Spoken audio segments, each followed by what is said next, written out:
Bismillahirrahmanirrahim. Assalamualaikum warahmatullahi wabarakatuh. Alhamdulillahirrahmanirrahim. Nabi nasta'inu ala umudin wadin. Wassalatu wassalamu ala asyrofil anbiya'i wal mursalin, amma ba'du. Yang saya hormati Bapak Dr. Fuad Hilmi sebagai dosen mata kuliah Manajemen Bisnis Syariah.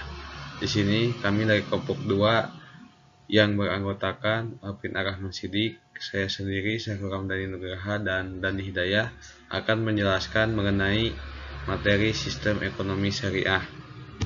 Di sini kami akan menjelaskan beberapa submateri. Yang pertama ada ekonomi kemakmuran, yang kedua ada sistem ekonomi liberal, sosial dan syariah, dan yang ketiga ada prinsip dasar ekonomi syariah. Oke, yang pertama akan dibahas mengenai ekonomi kemakmuran. Apa sih itu ekonomi kemakmuran? Kemakmuran lebih cenderung kepada kelompok, bukan individu, dan juga dilihat dari materi, tapi dilihat dari kesejahteraan. Dari sudut pandang ekonomi, kemakmuran ialah kemampuan untuk memenuhi kebutuhan hidupnya, baik berupa primer, sekunder, ataupun tersier.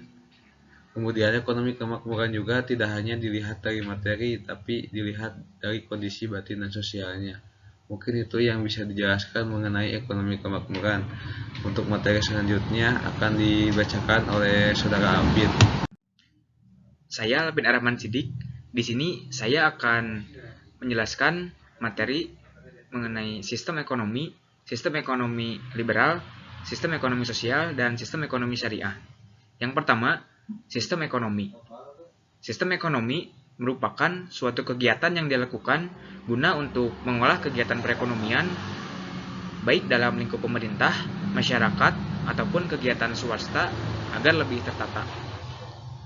Yang kedua, sistem ekonomi liberal. Sistem ekonomi liberal merupakan salah satu bentuk sistem ekonomi yang memiliki kebebasan yang amat tinggi untuk setiap orang yang melaksanakan kegiatan ekonomi tersebut. Hal tersebut bertujuan agar mendapatkan keuntungan yang cukup besar.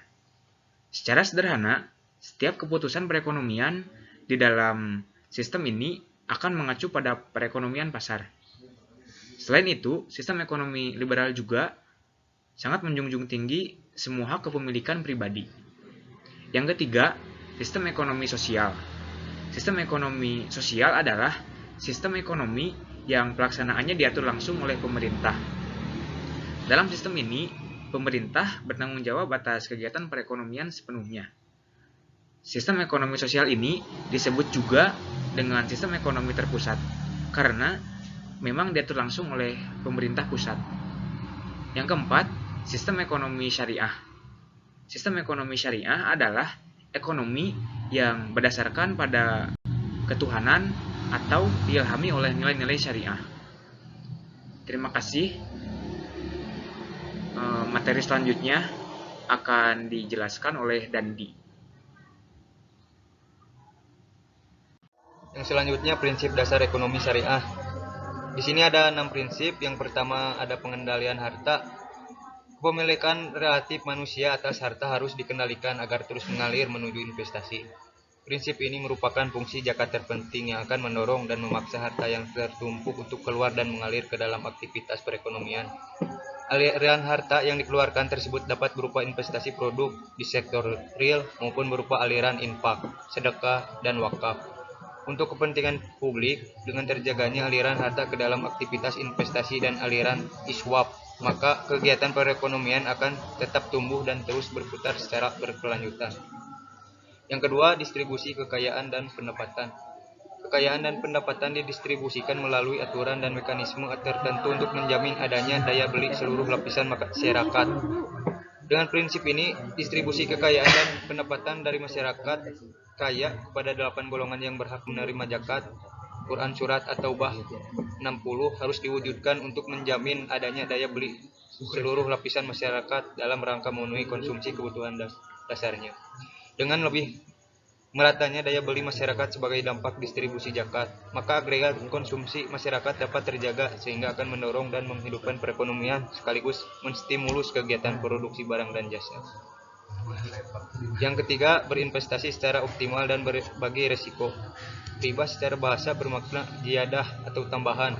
Dalam konteks ini yang sering kali diartikan secara langsung sebagai suku bunga merupakan tambahan yang dipastikan atau tambahan yang ditetapkan di muka secara pasti atau tetap atau utilitas sejumlah dana. Dampak dari tambahan yang dipastikan itu akan mematikan semua kemungkinan kehidupan ekonomi di bawah level riba tersebut. Semakin tinggi level riba akan semakin banyak kemungkinan potensi investasi jual beli yang hilang dan sebaliknya. Penerapan prinsip dasar ini akan mendorong investasi secara optimal. Yang keempat, berinvestasi secara produktif. Maisir atau perjudian adalah suatu kegiatan yang memerlukan modal aliran harta dalam rangka mengharapkan tambahan keuntungan yang tidak pasti, namun tidak terkait dengan kegiatan produktif di sektor real. Ketidakterkaitan dengan sektor real ini yang menjadikan judi diharamkan oleh Allah karena tidak memberikan manfaat kepada perekonomian berupa peningkatan suplai barang dan jasa seperti yang ditemukan dalam investasi. Oleh karena itulah Allah mendorong usaha atau investasi di satu sisi karena bermanfaat dan mengharamkan perjudian di sisi lain karena tidak bermanfaat. Yang kelima, partisipasi sosial untuk kepentingan publik. Di samping mendorong investasi dengan berbagai risiko, zakat secara optimal, larangan riba dan produktif, larangan judi, ekonomi syariah juga mendorong partisipasi sosial masyarakat untuk kepentingan publik. Hal ini dilakukan melalui mekanisme infak, sedekah, dan wakaf atau iswaf untuk menambah sumber daya publik dalam rangka mendorong kegiatan perekonomian. Melalui penggalangan dana iswaf ini maka pembangunan infrastruktur, pemberdayaan ekonomi, dan penanggulangan bencana dapat lebih diantisipasi melalui partisipasi masyarakat dengan biaya ekonomi rendah, low cost of economic. Yang keenam, bertransaksi atas dasar kerjasama berkeadilan, transparan, tidak membahayakan, tidak zolim, dan tidak mengandung zat haram. Secara prinsip, transaksi dalam ekonomi syariah memuat aturan-aturan yang bila dipatuhi akan memberikan jaminan keseimbangan dan efektivitas implementasi dari presentasi dasar ekonomi syariah. Yang pertama, pelarangan atas ketidakjelasan, boror. Segala unsur dalam transaksi harus transparan. Yang kedua, pelarangan atas barang atau hal yang membahayakan keselamatan atau dorar. Yang ketiga, pelarangan atas barang yang mengandung zat haram atau muharomat. Dan yang keempat, pelanggaran atas ketidakadilan atau zolim, transaksi yang tidak boleh merugikan atau mengeksploitasi pihak lain.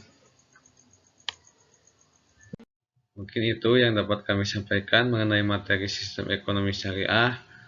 Mohon maaf bila ada kesalahan. Wabillahi taufiq wal hidayah. Undur makola wa tandur mankola. Wassalamualaikum warahmatullahi wabarakatuh.